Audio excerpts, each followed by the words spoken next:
Sticks and stones may break my bones, but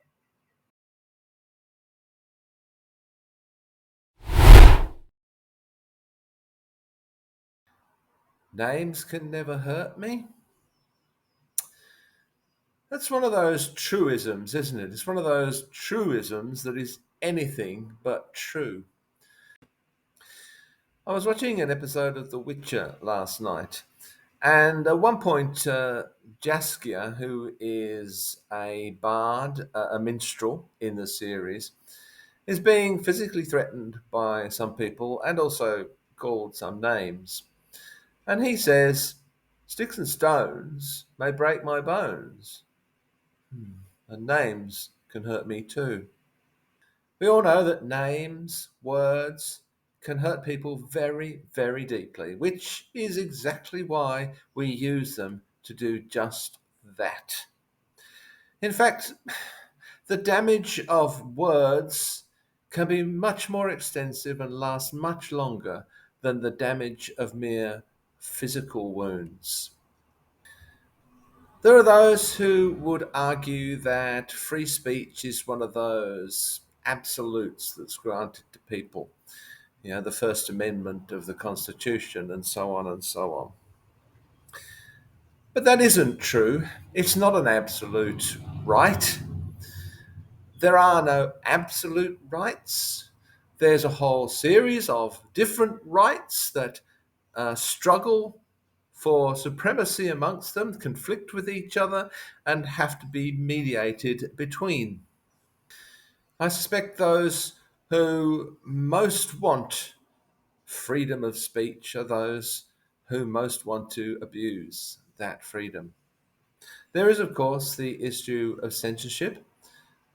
Okay, we don't want to censor people's opinions, their views. We don't want to censor writing, artwork, music.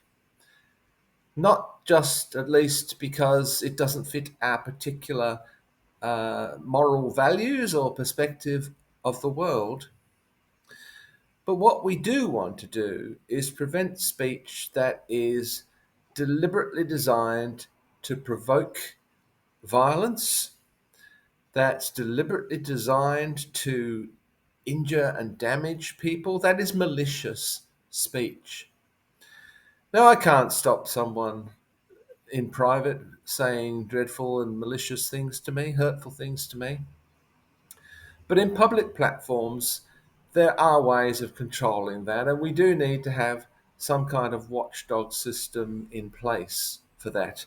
Look, this is another area, and most moral areas are like this. This is another area where there is a lot of grey area, and there are always going to be disagreements about what's allowed and what's not allowed. Just in the last day or so, I decided to deactivate my X stroke Twitter account. Now, I didn't do that when Elon Musk bought the company. Really, you know, I didn't really care who owned it per se.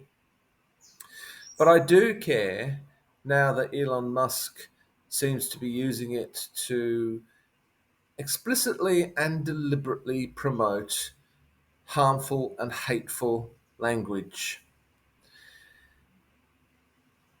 I don't know what's wrong with Elon Musk. I think there is something wrong with Elon Musk.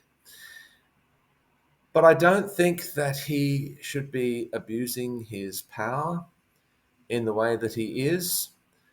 I don't think he should be abusing his power to propagate or at least assist those who propagate terrible, destructive ideas and conspiracy theories in society. Someone needs to be an adult in this room, and it's not Elon Musk.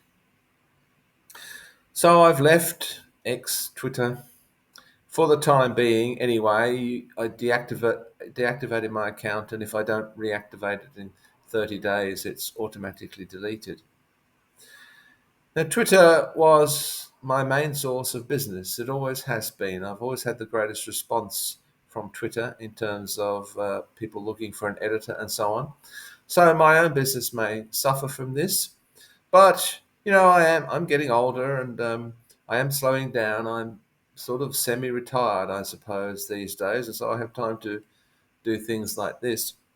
So it probably won't damage me that much. So I'm not going to claim that I'm a huge martyr, but it will damage me somewhat. And it wasn't an easy decision because I've been with Twitter now for 14 years or something like that. And I've used it quite effectively, I think. I had about 70,000 followers by the end. Not a mega Twitter star, but I think that's not bad for a completely unknown individual.